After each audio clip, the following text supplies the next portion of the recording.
지금부터 세계사 브이로그 시작하겠습니다. 와, 첫 번째는 오사카성입니다. 오사카성은 1629년 도요토미 히데요시가 전국을 통일하고 자신의 권력을 공공히 하기 위해 지은 성으로 당시 일본 최대의 평지성입니다. 지금도 내성의 해자로 뱃놀이가 가능할 정도인데 당시 외성의 크기를 짐작하기도 힘든 정도입니다. 오사카성은 3차례 무너지고 다시 지어 지금의 모습을 만들었습니다. 오사카성 입구에는 거대한 돌이 있는데 당시의 다이묘들에게 자신들의 권력 경쟁을 이용하기 위해 더 큰 돌을 가져오라고 명령했습니다. 그 후 큰 돌의 크기대로 순위를 매기기도 했다고 합니다. 당시의 해자는 진짜로 강을 이용해 만들었습니다. 그렇기에 큰 규모를 자랑했고 또 외부 침입 때문에 오사카성은 올라가기 힘들게 높은 크기로 계단을 만들었는데 오사카성은 나무로 만들어 그냥 밑에서 불을 피우면 그만이었습니다. 이렇게 오사카성은 여러 재미있는 사실을 알 수 있었습니다. 두 번째는 기무덤입니다. 기무덤은 1592년 임진왜란 당시 왜군으로부터의 보상 방식에서 나온 유적지입니다.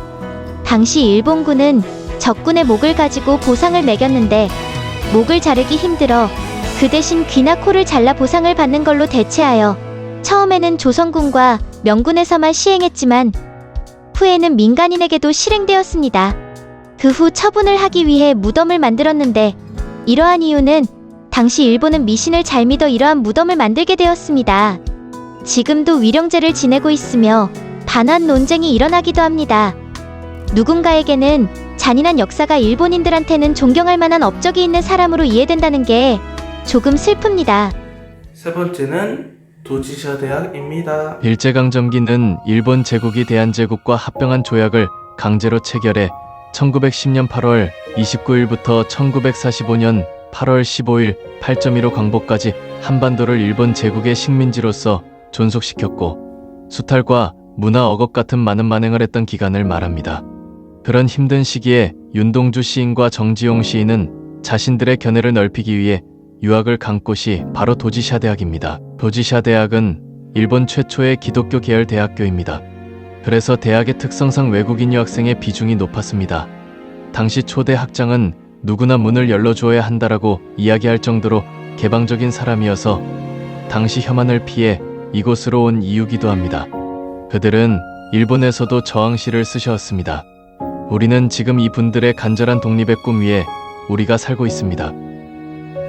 잊지 않겠습니다. 노주인의 장벽에 무시로 인동 삼김물을 나린다.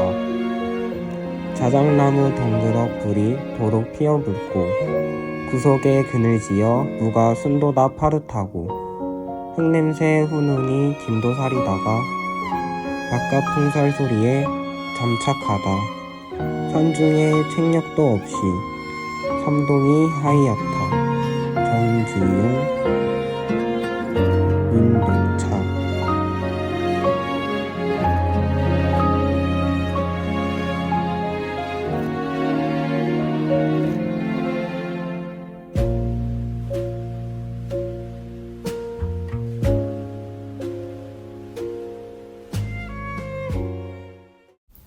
마지막으로 돈가스입니다.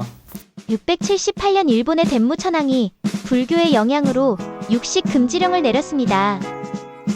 하지만 속사정은 당시 벼농사를 지어야 했는데 거기에서 가장 중요한 노동력은 소여서 만약 이러한 소를 사냥하면 농사의 양이 줄어들고 이러한 국가재정에도 타격을 입을 수밖에 없었습니다. 결국 이러한 종교적 이유와 현실적인 이유로 고기를 금지했습니다. 이후 1868년 메이지 천황부터 작은 체구를 키우고자 그동안 금지하던 육식을 허용했습니다. 하지만 오랜 육식 금지는 고기에 거부감을 들게 하였습니다. 그러다 유럽의 요리법의 소개로 고기의 모습을 감춰서 지금의 돈가스를 만들었습니다. 그 결과 기존의 탄수화물 식단에서 지방과 단백질의 식단이 추가되어 일본인의 신체를 한치수 늘리게 되었습니다.